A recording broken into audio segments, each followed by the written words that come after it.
The day before, we visited Uvalde, Texas. In front of Robb Elementary School, we stood before 21 crosses for 19 third and fourth graders and 2 teachers. On each cross, a name, and nearby, a photo of each victim that Jill and I reached out to touch. Innocent victims murdered in the classroom. Good evening, Nigerians.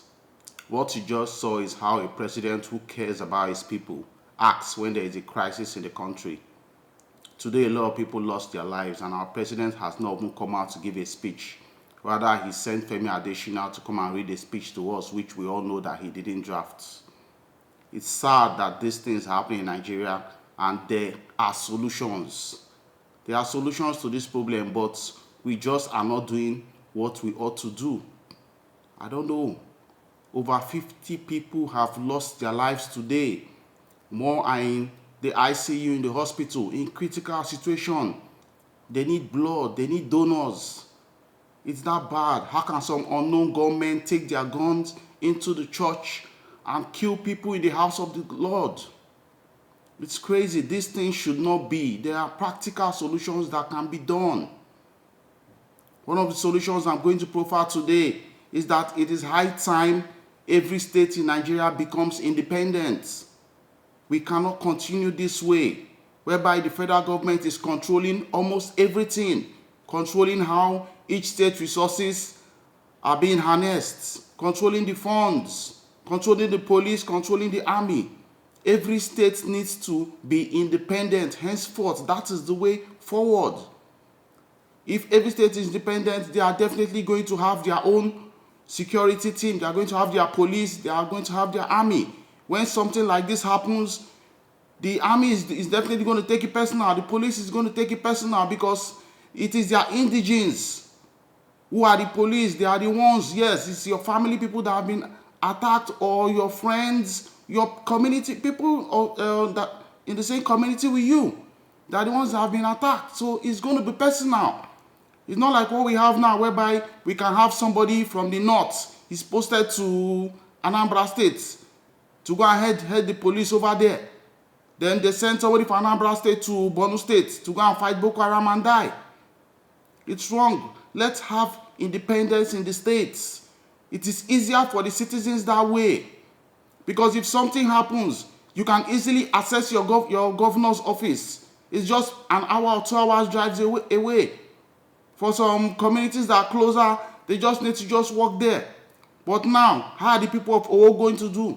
Are they going to go and look for President Buhari in Aso Rock? Will they go to Abuja? It's not working that way. Things are not working at all.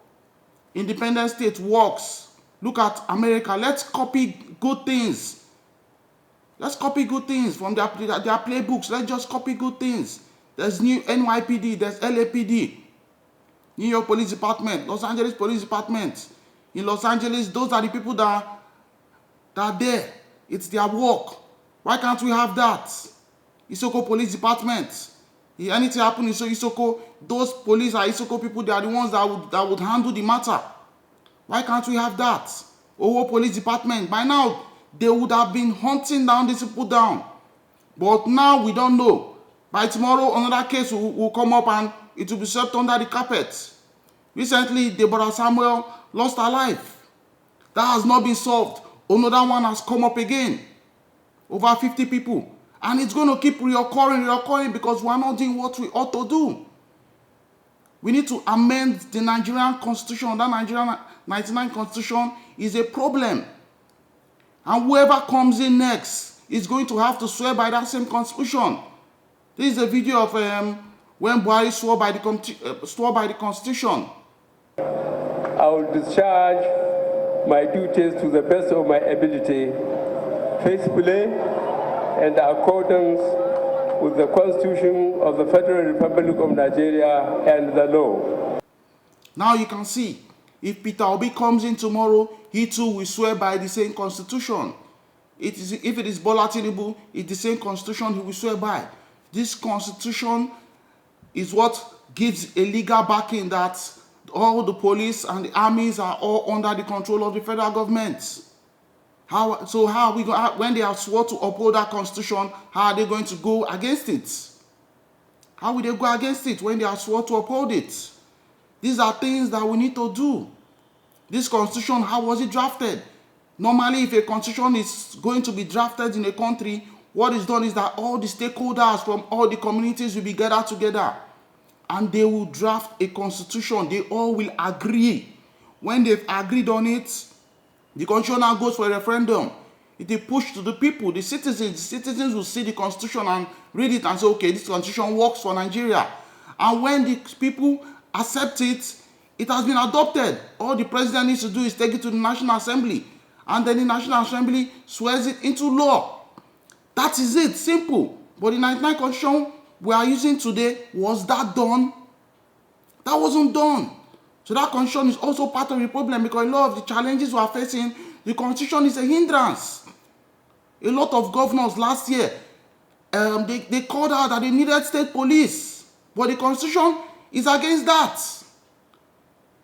So how are we going to move forward? Whereby a constitution we have draws us back.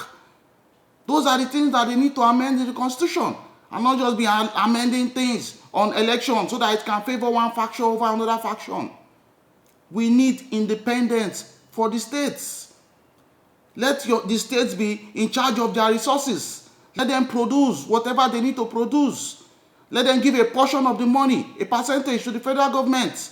Let me know that my state is responsible for fixing all the roads. Not that a road will be bad, the state governor will say this is a federal road. I can't fix it. Meanwhile, that road is in your state. It's waiting for federal government to come and do the road. You will say, if I fix this road, federal government will not reimburse me. So we need independence for states. There is no power in my state. Let it be that my state is responsible for generating power. Isoko does not have power. They are drilling our oil, taking it to serve the people in the north. That's the resources from the oil. You need to serve the northerners. Those states that are not productive in Nigeria, whereby they say you are, every state is independent and you now have to give a percentage of your resources to the federal government, nobody will tell you. There's no longer FAAC. You know that money is not coming any longer. No money is coming. There's no sharing anymore. You have to produce something. You have to generate revenue for your state. Every governor will sit up. That is the way forward. Every governor will sit up. They will gather all the economists and tell them in their states and say, look, how can we generate money in our states? What can we do? What can we do? What can we invest in? Because they know they have to remit a certain amount of money to the federal government. They know they have roads to do. They have salaries to pay. So states need to be independent. That is the way forward for Nigeria. Nigeria is too big for everything to be federal. And it's like, everything has to come from the presidency. It's wrong. That's why they're stealing so much money. Let the state be accountable. If my state is accountable, I'm going to hold my governor accountable. It's just close by. So there are solutions to this problem. Practical solutions. There are so many other solutions to it. If we have state police, I'm telling you, this insecurity will be dealt with. You can't come to my community, I'm the DPO, you kill somebody that is close to me and I'll let it slide. I'm going to hunt you down. I'm going to make sure it never reoccurs. So please, there are solutions. Let's apply these solutions and solve this problem in Nigeria once and for all. If not, lives will continue to get lost. Thank you for listening.